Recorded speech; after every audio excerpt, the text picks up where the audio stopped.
अभी एक शब्द का इस्तेमाल किया था अचल जी ने, नॉन अलाइनमेंट मूवमेंट। होता था हम लोग, हमारा देश उसी को फॉलो करता रहा है। मेरा मानना है कि अलाइनमेंट ही बिगड़ गया है। जैसे कार आप चलाते तो कार का अलाइनमेंट ठीक कराना पड़ता बीच बीच में, वरना एक पहिया बाएं जा रहा होगा, एक पहिया दाएं जा रहा होगा, स्टीयरिंग काम नहीं करेगी। तो इस पूरी सरकार का अलाइनमेंट बिगड़ा हुआ है, क्योंकि अलाइनमेंट ठीक करने पर कोई निगाह नहीं है। वो ये कहते हैं कि अलाइनमेंट की ऐसी तैसी। मैं कह रहा हूं कि बायां पहिया दाहिने जाएगा जिसको जाना पड़ेगा, तब क्या किया जाए भाई? चला जाएगा, कैसे चला जाएगा? हाय भाई, मोदी जी है। और इसीलिए हमारे पास बड़े बड़े लोग जो कहते हैं मोदी है तो मुमकिन है। हालांकि आजकल लोग नहीं कह रहे मुमकिन है, आजकल वो शब्द लोग भूल गए हैं। और जो भक्त हैं वो भी परेशान है कि हम कैसे भगवान के चक्कर फंस गए कि हम इनको छोड़ भी नहीं पा रहे हैं और दूसरा भगवान तलाश भी नहीं पा रहे हैं। भक्त के पास बड़ी प्रॉब्लम होती है। तो एक बाबा चक्कर पड़ गया, उसको मालूम है बाबा फ्रॉड है, लेकिन कोई बाबा दूसरा ठीक ठाक मिले, कोई उनको अपने पास ले जाए, परसुएट करे, तो भक्त भी बहुत परेशान। एक पूरा दुनिया में खेल चल रहा है वर्ल्ड वाइड, उसमें इंडिया का भी, अमेरिका, रूस, और कौन क्या खेल कर रहा कुछ पता नहीं। तो मुझे, जब हम लोग पढ़ते थे हाई स्कूल में, तो कृष्ण और बलराम की जो दोस्ती खेलते थे वो लोग, तो उसमें कभी बलराम जाति कर लेते थे, कभी कृष्ण कुछ गड़बड़ कर देते थे। तो जो कवि था उसने जो पंक्तियां लिखी वो ये थी, खेलत में को काको गोसैया, खेल में कोई किसी का साथी नहीं होता। तो इस समय मुल्क नहीं चल रहे हैं, हर मुल्क का अपना खेल चल रहा है। ट्रम्प साहब का खेल रोज चलता रहता है। तो 11 बार कह चुके हैं कि नहीं मैंने ही युद्ध रुकवाया है, और तो और वो कोर्ट में एफिडेविट भी दे चुके हैं कि हमारी नीतियों की वजह से युद्ध रुका है।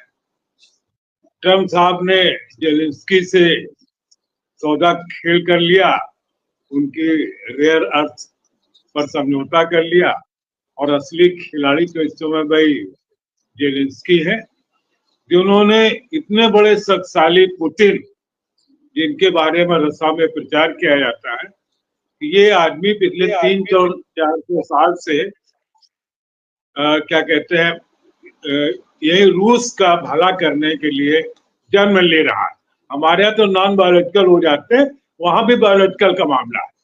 वहां भी बताया जाता है कि हर बार जन्म लेते हैं, उस फिल्मी गाने की तरह 100 बार जन्म लेंगे, 100 बार फना होंगे, और फिर क्या न जाने कभी तुमको हम न जुदा होंगे, कुछ गाना ऐसा है। अटल जी को भी याद होगा, मुझे भी बीच बीच से याद आ रहा है। तो वो पुतिन साहब के देश में साहब, वो खेल खेल में जेलेंस्की ने 40 बम्बर उड़ा दिए, जो कल्पना के परे की बताइए। ट्रक में चले गए और 1.5 साल से जा रहे थे। और कल जो S-400 जिसका डंका इंडिया ने पीटा, और रूस सोचा होगा कि यार S-400 तो खूब बिकेगा, वो S-400 उनके अपने देश में काम नहीं आया। क्यों? क्योंकि वो जो ड्रोन थे वो उतने ऊंचाई पर उड़े ही नहीं कि वो राडार में आ जाए। मैं मानता हूं कि ये पूरा, और इसमें सबसे बुरी स्थिति हमारी है। बाकी सबके तो अपने फंडे हैं, हमें किससे लड़ना है, नहीं लड़ना है। हमें यार जेलेंस्की ने सरेआम मीडिया के सामने ट्रंप को उनकी औकात बता दी। ठीक, वो मुल्क छोटा मुल्क है और रसा से लड़ रहा, लेकिन उसने इसके बावजूद भी यूरोपियन कंट्रीज के साथ अपना दोस्ती का दौर जारी रखा, नाटो से संबंध बनाए रखे, भले वो उसमें शामिल नहीं है, और अल्टीमेटली दिखाया कि देखो हम राष्ट्र प्रेम इसको कहते हैं, राष्ट्र के सर्वोच्च क्या उसको कहते हैं, सार्वभौमिकता क्या चीज होती है, जेलेंस्की ने दिखाया। देखो 1.5 साल से हम इस पर काम कर रहे थे, और जिस दिन वो होनी थी समझौता वार्ता इस्तांबुल में, उसके एक रात पहले उन्होंने दिखा दिया कि ठीक है, करना हो करना, न करना न करना, ये मत समझो कोई हम कमजोर। हमारे यहाँ समस्याएं दूसरी है। अन्य राष्ट्र सब समझ रहे हैं कि हमें क्या करना है। हमारे साथ ये दिक्कत कि हमारी सरकार को पता नहीं उसे क्या करना है। और अब एक नई समस्या खड़ी हो गई, खेल। हमारे अडानी साहब ने एक और कर दिया जिसको अमेरिका ने भी पकड़ लिया, वॉल स्ट्रीट जर्नल के थ्रू। वो तेल ले आते थे और बीच में पलटी करके दूसरे जहाज में भर लेते थे। ये ऐसे ही होता था कि जैसे ट्रक सामान लेके निकलता था और रास्ते में डकैत सारा सामान लूट करके दूसरे के यहाँ चले जाते थे। अब बाद में थाने में रिपोर्ट लिखाता रहा कि साहब हम जा रहे थे, रास्ते में लूट लिया। हम क्या कहते हैं, अडानी साहब की हिम्मत की भी दाद देंगे। तो ये नहीं देख रहे हैं कि उनका मित्र बेचारा कहाँ फंस गया है और तुम उसी काम में लगे हुए। अच्छा, ये तो मामला सीधे सीधे ट्रम्प का, चूंकि ईरान से रिलेटेड है और ईरान को ट्रम्प साहब सीधे हाथ नहीं, फूटे हाथ नहीं सुहाते हो। तो अब एक नई समस्या और ये, तो अभी तो तोते पर जो गर्दन थी तोते की, थोड़ा हल्के से ट्रम्प साहब पकड़े। मेरा मानना है कि अब वो कस के पकड़ लेंगे और अब तोते के लिए फड़फड़ाना मुश्किल हो जाएगा। अगर वो कहेंगे कि 500%, तो कहेंगे हुजूर 500%। राहुल गांधी ने ऐसे ही इडियाटिक उसमें नहीं कह दिया नरेंद्र सरेंडर। वो बात समझ गए कि अब नरेंद्र को सरेंडर करने के अलावा कोई चारा नहीं है।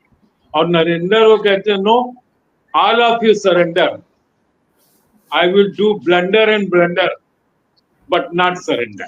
उनका अपना एक अलग चल रहा है। इससे लगता है कि हम लोग एक अजीब दौर में आ गए हैं जहां ये पता लगाना बड़ा मुश्किल है कि कल क्या होगा। ऑपरेशन सिंदूर बंद भी हो गया और चालू भी है। सिंदूर बांटने काम बंद भी किया और सिंदूर वाक सिंदूर बांटा भी जा रहा है। अभी दोनों काम तो नहीं हो सकते। कह दिया कि नहीं वो उसको भास्कर खास फंसा दिया कि गलत लिख दिया, जबकि बताया भी नहीं होगा। भास्कर कोई ब्रह्म सूत्र से थोड़ी जान गए कि ये काम हो रहा। ये बताते भी खुद ही है, बाद में खंडन भी खुद ही करते। तो अब वो ऑपरेशन सिंदूर से हटे, तो अब वो तलाश रहे कि कोई नया एक काम आ जाए पकड़ में जिससे इज्जत हमारी बच जाए। इतना बड़ा देश है, कुछ ना कुछ वो निकाल ही लेंगे। लेकिन हम लोग सिर्फ जुमलों के बीच में और कव्वाली के बीच में जिंदा है। कव्वाली देखने में किसी फिल्म में उसके लिए एक टुकड़ा होती है, उस फिल्म में बड़ी अच्छी कव्वाली, चलो देखा है। लेकिन खाली कव्वाली के बल पर कोई फिल्म नहीं चलती है। और हमारे मोदी जी सिर्फ कव्वाली के बल पर पूरी फिल्म